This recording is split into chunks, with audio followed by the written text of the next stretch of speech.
स्वागत है आप सभी का एनएफ न्यूज पर। मैं हूं आपके साथ रोहित। 300 लड़कियों को शिकार बनाया, अश्लील वीडियो बनाई और फिर धर्मांतरण के लिए मजबूर कर दिया।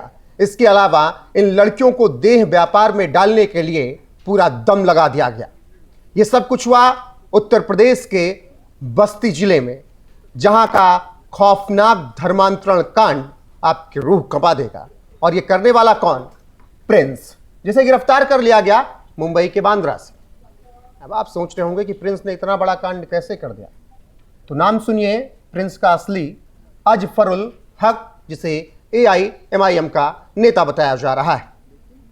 पंकज जी, जो कुछ भी प्रशासन ने अभी तक बताया उसके आधार पर जांच चल रही है, जो पीड़िता का बयान दर्ज किया गया, लेकिन सिर्फ ये 300 ही आंकड़ा समझ में आ रहा है या फिर कोई बड़ा रैकेट दिख रहा है इसके पीछे? क्योंकि हमने पिछले कुछ वक्त में देखा किस तरीके से छांगुर जैसे आतंकी भी उत्तर प्रदेश से निकले थे।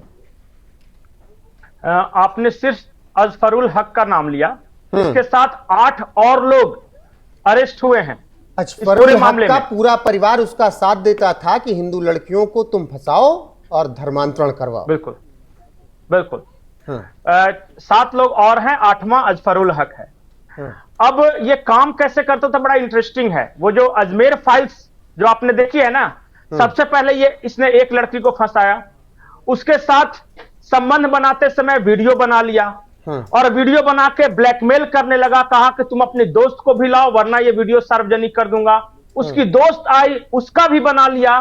फिर इन दोनों को ब्लैकमेल किया, उन दोनों को कहा कि तुम अलग अलग दोस्त लाओ। इस तरह करके इसने कुल मिला के 300 लड़कियों के साथ यह काम किया है। अब इसका मैं देख रहा था कि उत्तर प्रदेश में ये अकेला है। कोई इस तरह हो सकता है कि कोई एक घटना हो गई होगी बस्ती में, लेकिन जब मैं उत्तर प्रदेश में खबरें देखना शुरू किया तो मेरे होश फाख्ता हो गए। और मैं उत्तर प्रदेश में इस तरह की वारदात आपको बताता हूं। KGMU love jihad case, 6 videos of 20 Hindu girls recovered on accused mobile phone. आरोपी के मोबाइल फोन पे KGMU में 20 हिंदू लड़कियों के इस तरह के सेक्स वीडियो। मिर्जापुर में जिम ट्रेनर जो पकड़ा गया लव जिहाद केस में, उसके मोबाइल में 80 लड़कियों के इस तरह सेक्स वीडियोज। ये अकेला नहीं है बस्ती वाला मामला, ये हर शहर में इस तरह का गैंग सक्रिय है। लेकिन जब आप इतने मामले बता रहे हो पंकज जी, तो फिर एक ही तबके को दोषी ठहरा देना भी तो सही नहीं है। क्या आंख नहीं होती, कान नहीं होते, या फिर आप सोशल मीडिया नहीं देख रहे हैं, या पढ़ नहीं रहे हैं अखबार, या फिर आपको अपने आस पड़ोस में समझ में नहीं आ रहा है कि क्या कुछ हो रहा है? हर बार गलती आप अजफरुल अब्दुल्ला की बताकर नहीं टाल सकते हैं। साजिद अफरीदी ने गलत नहीं कहा। क्या हिंदू लड़कियों को यह समझ में नहीं आता है कि तुम्हारे साथ क्या हो रहा है? फिर जब सब कुछ हो जाए तो कह दो कि शादी का झांसा देकर, नौकरी का झांसा देकर ये सब कुछ हो रहा था।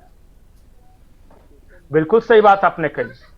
और लगातार इस तरह की घटनाएं कभी इंदौर से, कभी राजस्थान से, उत्तर प्रदेश के अलग अलग शहरों से, गुजरात से, बिहार से, अगर इस तरह की घटनाएं आ रही और फिर भी हिंदू लड़कियां अगर इस ट्रैप में फंस गई हैं, तो एक तो उनके एज का मैं दोष दूंगा ही।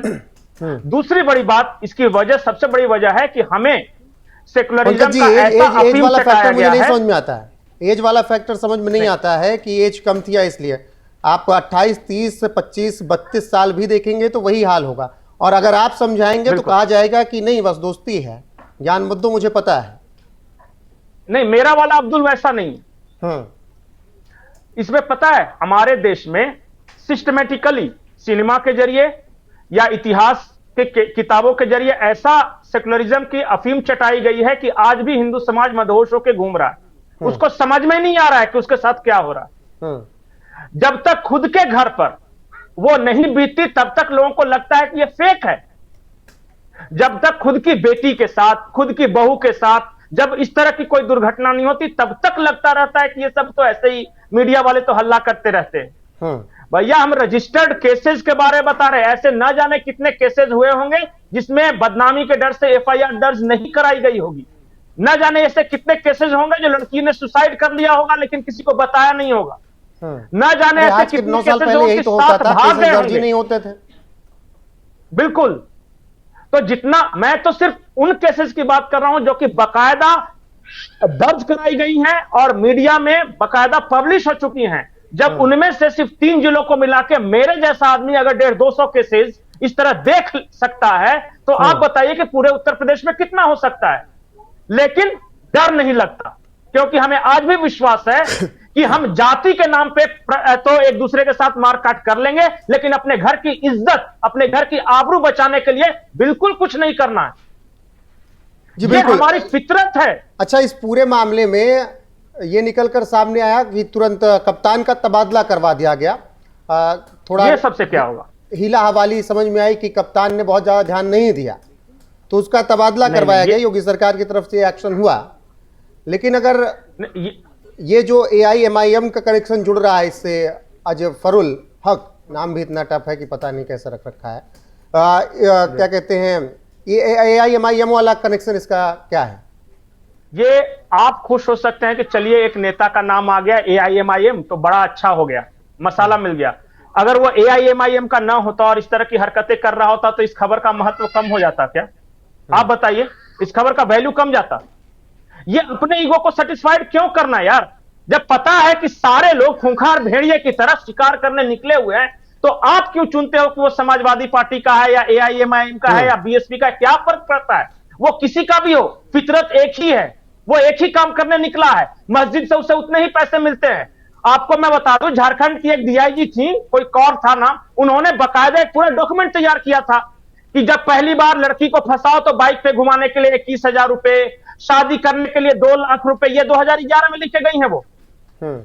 और इस तरह छेंगुर बाबा का देख लो, पूरे भारत से इस तरह की रिपोर्ट आ रही है। आप एक रिपोर्ट देके AIMIM का नाम खुश होकर ले लो, क्या फर्क पड़ता है? आपके पॉलिटिकल ईगो को मसाज मिल जाएगा।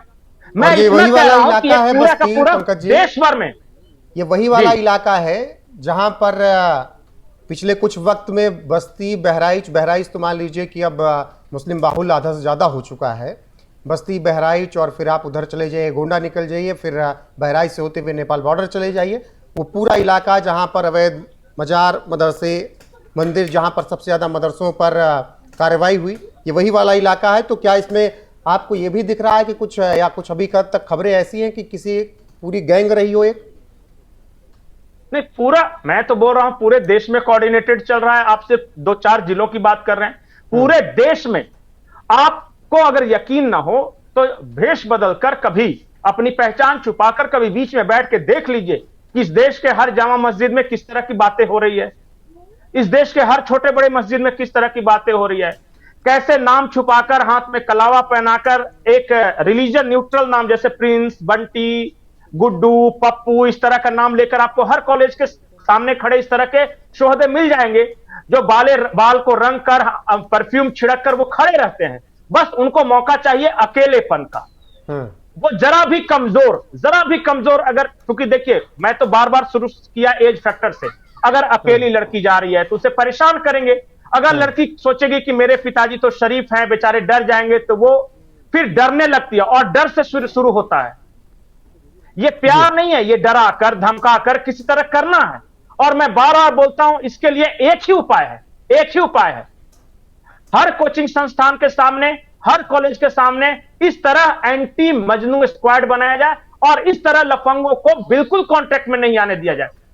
आपको अगर लगता है कि भारत का हर हिंदू समाज अपनी बेटी के लिए भाला या तलवार लेके खड़ा रहेगा, तो यह कभी नहीं होने वाला। बिल्कुल। फिलहाल उम्मीद यही कि नए कप्तान यशवीर सिंह से न्याय की उम्मीद इस वक्त पीड़िता कर रही है, उसके परिजन कर रहे हैं। बाकी गिरफ्तारी कर ली गई है हक की, मुंबई के बांद्रा से गिरफ्तार किया गया उसे, और बाकी इस गैंग के सदस्यों को भी गिरफ्तार किया गया है। और खबर यह भी है कि पीड़िता के आरोपों के अनुसार कि पूरा का पूरा परिवार इसमें शामिल था, और जो कुछ भी आगे अपडेट आएगी वो आप तक जरूर पहुंचाएंगे। अभी क्या कुछ कहा है कप्तान ने वो आपको सुना देते हैं, बाकी बने रहिए आप हमारे साथ लगातार। नमस्कार। देखिए, प्रकरण ये है कि लगभग आज से 15 दिन पहले एक महिला ने एक मुकदमा लिखवाया था कि अफजरुल हक उर्फ प्रिंस नाम के व्यक्ति ने उनके साथ गलत काम किया है, और इस बात को लेकर वो मुकदमा दर्ज कराना चाहती हैं। तत्काल उनका मुकदमा दर्ज किया गया, और इसमें जो अभियुक्त हैं उनकी गिरफ्तारी की गई। उस मामले की इन्वेस्टिगेशन चल रही है। अभी फिलहाल हम लोगों ने देखा कि कुछ मीडिया प्लेटफॉर्म्स पे इस तरह की बातें हुई हैं कि कुछ लोगों का धर्मांतरण भी कराया गया। तो इस संबंध में हम लोगों की पीड़िता से भी बात हुई है और जो हमारी इन्वेस्टिगेशन अभी चल रही है उसमें भी इन चीज़ों को हम लोग देख रहे हैं। फिलहाल इस तरह का हम लोग को कोई बहुत ठोस सबूत नहीं मिला है, लेकिन अगर जो चीज़ें अगर बात में आएंगी, इन्वेस्टिगेशन में आएंगी, उस पर जरूर हम लोग नियमानुसार प्रभावी कार्रवाई कराएंगे। तो सर पीड़िता ने ही एक आरोप लगाया था कि कई लड़कियों से संबंध है, तो इस पहले भी आप लोगों देखिए, अभी तक उनसे भी बात की गई है, हमारे आईओ ने, हम सभी अधिकारियों ने भी उनसे बात की है, तो इस संबंध में अभी कोई बहुत पुष्टिकारक तथ्य हम लोगों को मिले नहीं है, लेकिन स्टिल हम लोग जो है सभी पहलुओं पर थ्रू सर्विलांस, थ्रू बातचीत, उनसे पूछताछ में सभी चीज़ों को हम लोग डेवलप कर रहे हैं। यदि इसमें लेश मात्र भी अगर सच्चाई निकलेगी तो बिल्कुल प्रभावी कार्रवाई इसमें हम लोग सुनिश्चित कराएंगे।